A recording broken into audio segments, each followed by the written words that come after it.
Assalamualaikum warahmatullahi wabarakatuh. Perkenalkan, nama saya Dia Widiawati dengan NIM 28921504151. Prodi Manajemen Pagi, Fakultas Ekonomi dan Bisnis, Universitas Pancasakti Bekasi. Nah, pada kesempatan kali ini, saya akan menyampaikan video pembelajaran untuk melengkapi tugas nilai akhir ujian semester saya dengan mata pelajaran aspek hukum dalam bisnis dengan dosen Bapak Hendro. Nah, judul yang saya ambil pada video ini yaitu kebijakan moneter dan fiskal untuk keseimbangan internal dan eksternal.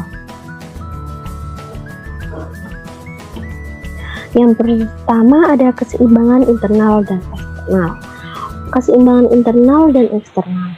Internal balance adalah suatu keadaan equilibrium atau keseimbangan di dalam negeri antara tingkat pengangguran yang ditolerir sekitar 2% sampai 3% per tahun sebagai akibat dari proses perpindahan pekerjaan dan tingkat inflasi yang relatif rendah sekitar 2% sampai 3% per tahun.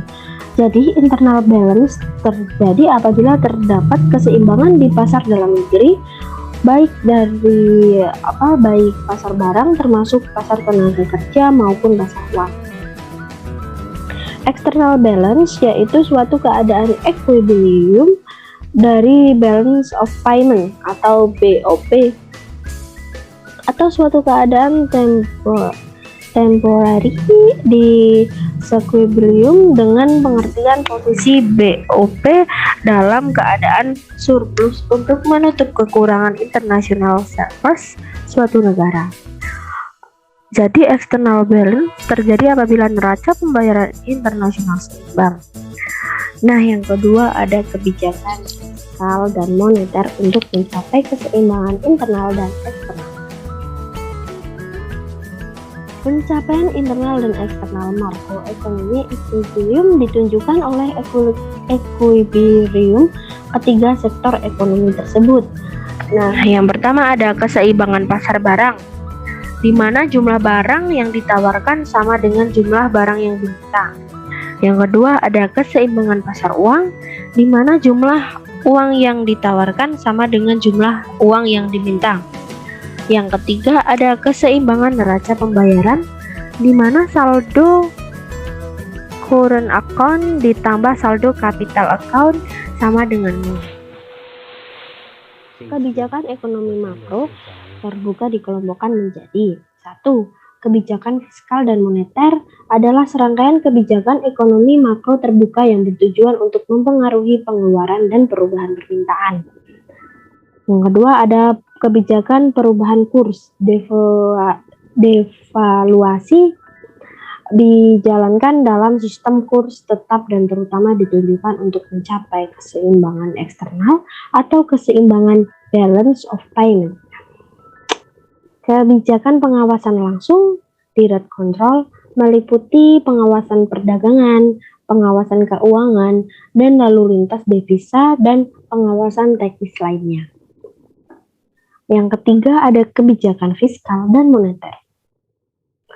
Kebijakan fiskal yang pertama ya, kebijakan yang berkaitan dengan perubahan pengeluaran pemerintahan atau penerimaan pajak atau APBN, baik yang bersifat ekspansif ataupun kontraktif.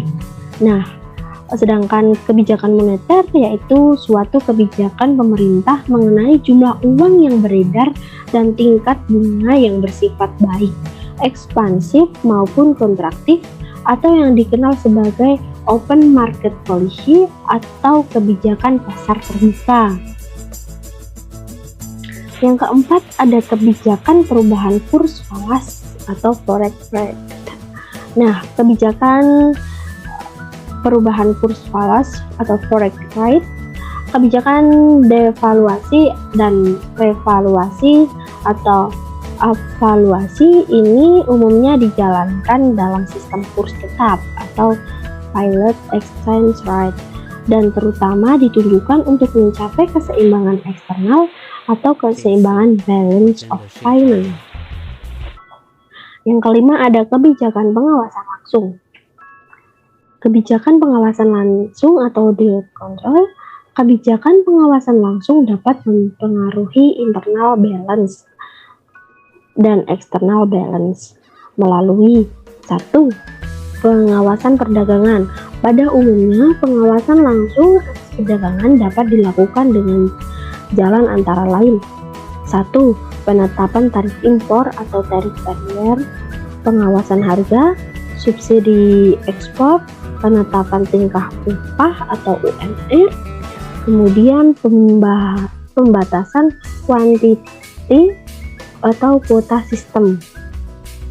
Yang kedua ada pengawasan lalu lintas devisa. Kebijakan pengawasan lalu lintas devisa ini biasanya dijalankan untuk menjaga keseimbangan eksternal atau keseimbangan balance payment. Yang pertama ada larangan atau pembatasan ekspor modal atau foreign direct investment, ketentuan transfer keuntungan perusahaan, multiply exchange rate untuk barang mewah dan barang esensial, ketentuan alokasi devisa dan bonus ekspor. Nah, terima kasih. Itu barusan adalah video pembelajaran dari saya tentang kebijakan moneter ya. Nah, apabila ada tutur kata yang kurang berkenan atau materi yang kurang, nanti bisa ditambahkan di kolom komentar ya. Terima kasih telah menonton. Jangan lupa like, komen, dan subscribe.